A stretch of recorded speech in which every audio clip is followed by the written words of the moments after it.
काहीच पहिलाच यूट्यूबचा ब्लॉग आहे. आपल्याला जमत नाही ब्लॉग करायला, तरी पण आम्ही प्रयत्न करू. आज आलो मी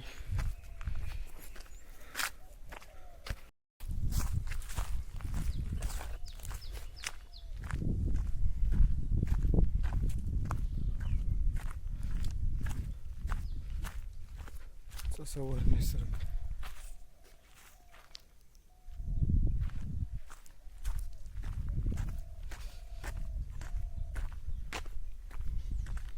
लई दिवसानं आलो कारण का पावसाळ्यातच आलो असतो. तर उन्हाळ्यात आले, हे पावसाळ्यात सगळं हिरवगार असते.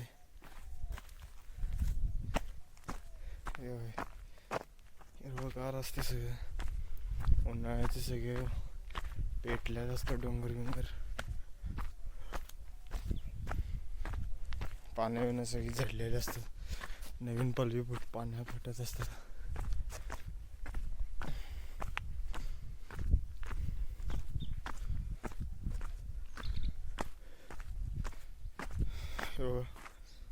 करवंदाची जाळी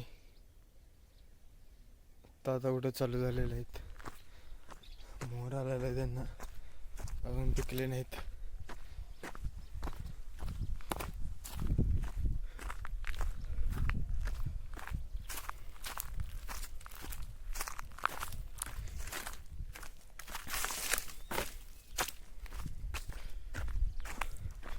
इथे एक मोठी आहे बघा जाळी.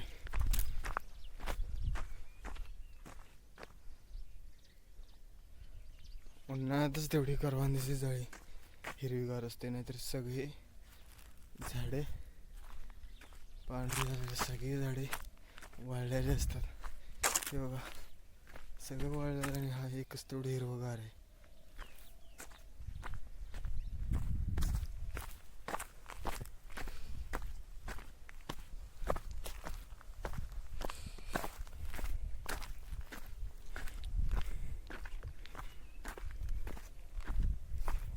काही होतं लोक सगळी डोंगर वगैरे जातात हे करून. हे बघा हे सगळं जाळलेलंच आहे. हे चांगलं नवं जाळलेले, काही तोटे होतात. काही पक्ष्यांचे घरटे बिरटे सगळे जळतात.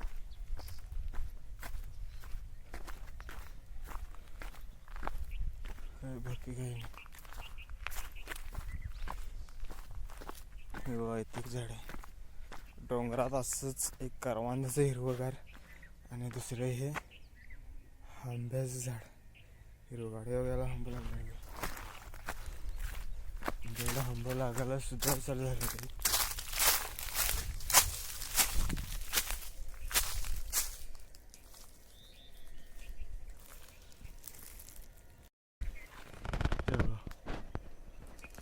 आंबं सुद्धा लागायला आमच्या झाडाला.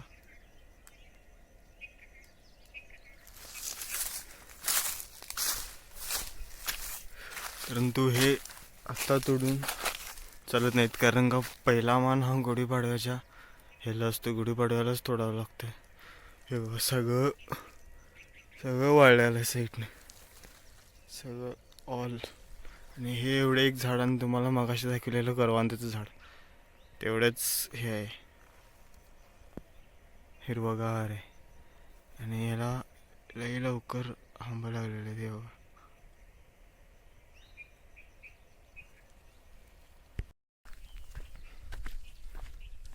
यूट्यूबचा पहिलाच ब्लॉग आहे आणि आपल्याला काय एवढा ब्लॉग वगैरे काय करायला जमत नाही. आम्ही प्रयत्न करू आणि काही नवीन नवीन ब्लॉग घेऊन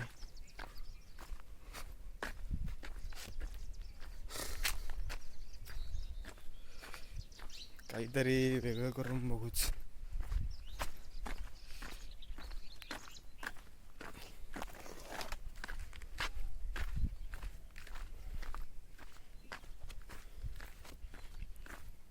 सगळी ह्याची शेत आहेत, भाताची शेत आहे वरची सगळी.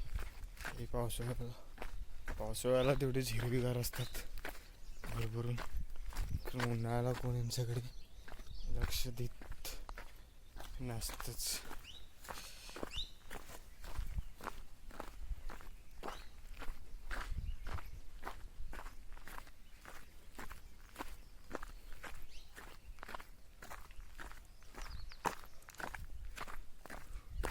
सगळा पठार, सगळा पठार एकूण झेड हिरवा वाळला आहे. एकूण झेड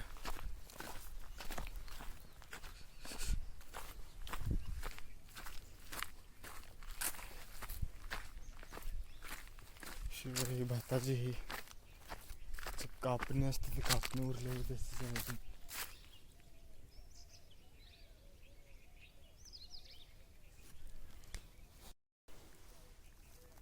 तशीच आहे अजून कापणी उरलेली.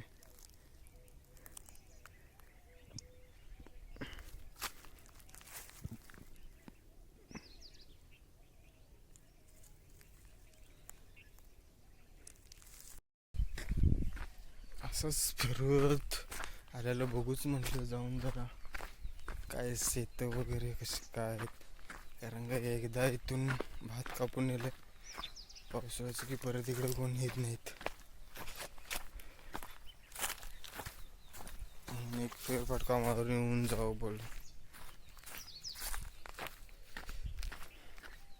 आणि ब्लॉगसाठी पण व्हिडिओ भेटेल.